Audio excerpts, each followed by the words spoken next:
Hello, good morning po sa ating lahat. So ngayon po ay pag-usapan naman natin ang pagkakaroon ng foreigner partner.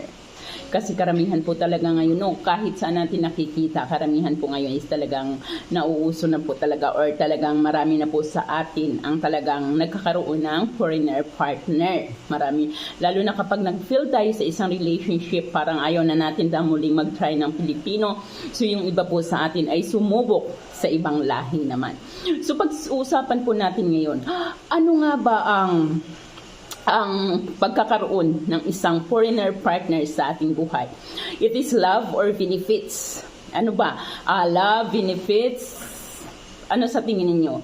Kasi iba-iba po kasi sa atin, no? Pero karamihan po talaga, karamihan sa atin, no? Maging totoo na tayo, very realistic na po tayo. Most of us, lalong-lalo na kapag nagkaroon tayo ng foreigner partner, lalo na sa mga Filipino mindset, sa ating mga Pilipino, talagang inaakala nila na kapag mayroon tayong mga foreigner partners, akala nila ang ganda-ganda na ng ating buhay, napakasarap na ng ating buhay, mayaman na tayo. So, yan po talaga ang mindset. Mahirap, siguro marami po may iba po ditong naiinis or hindi po ako naintindihan, pero magpakatotoo po tayo. Ito po yung reality. Ito po yung reality ng mga nasa isip ng Pilipino kapag tayo po or ang sino man sa atin ay nagkakaroon ng foreigner partner. So akala nila ang sarap-sarap na ng buhay natin. Yung iba sasabihin pa sa'yo, uy, ang jackpot mo, ang yaman mo na, foreigner yung asawa mo.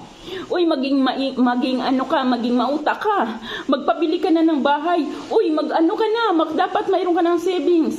Uy, bakit ka pa nagtatrabaho? Mayroon ka ng foreigner partner. So ito po talaga karamihan ng mindset sa atin.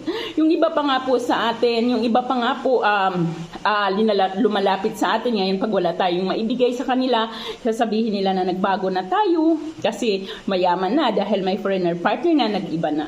So guys, sa totoo kasi, hindi po lahat ng foreigner is maraming pera. Hindi po lahat ng foreigner is mayroong mayroon pong puno ng pera sa likod ng kanilang bahay.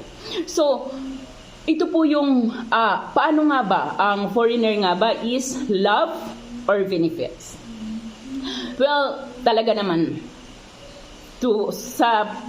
kung talagang iisipin natin generally, karamihan po sa atin is talagang hindi lamang love po, kundi talagang syempre nag-aano din tayo ng benefits. Like po, kasi iba ang foreigner kapag nagmahal Lalong-lalo na kapag talagang totoong mahal ka na isang foreigner, handa nilang gawin ang lahat.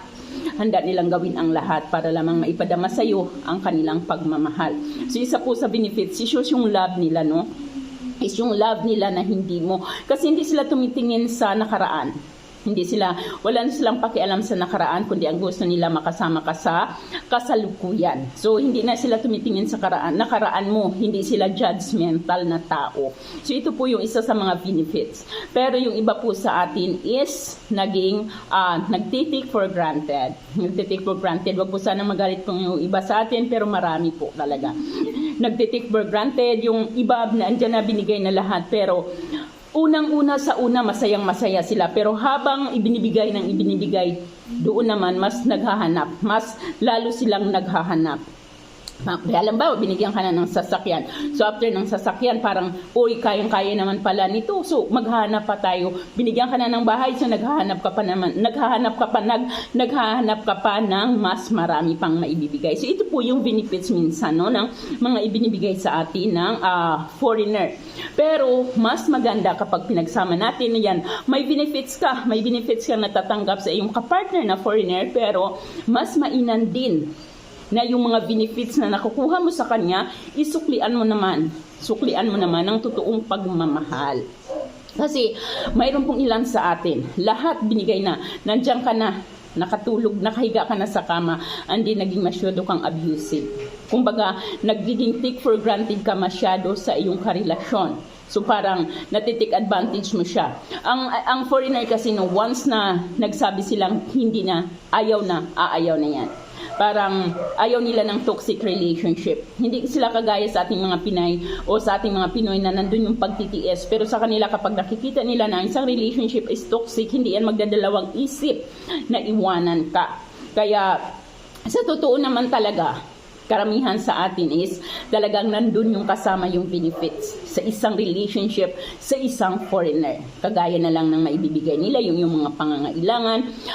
Pero hindi lahat na foreigner is maibibigay yung kotse, maibibigay yung bahay. Pero kahit na papaano is nagiging maayos yung iyong buhay. Hindi kasi lahat ng foreigner is may pera. Although parang mayaman lang sila tingnan pagdating dito sa Pilipinas kasi napakataas ng value ng pera nila, no? Depende sa lugar. Pero kapag nandun din sila sa kanila is parang pareho lang din po natin sila. And minsan natitik for granted natin kasi nga ang akala nga natin ang foreigner is lahat ng foreigner kapag naririnig ng iba sa atin na, uy, foreigner yung partner niya, ay, ang yaman, ay, ang swerte, ay, naka-jackpot. Although naka-jackpot tayo sa pag-love, sa pagmamahal, pero hindi po lahat kasi iba-iba. Parang Pilipino rin, mayroon din pong iba-ibang pag-uugali ang mga Pinoy. So, if ever na ikaw ay naka-jackpot, sabi nga nila naka-jackpot na nandun yung naibibigay sa iyo lahat, hindi lamang yung pangangailangan mo, kundi yung mga gusto mo, ingatan mo yung taong yan. So wag mo siyang ititik for granted dahil hindi ka lamang nagkaroon ng love, naroon pa yung mga benefits na hinahanap mo.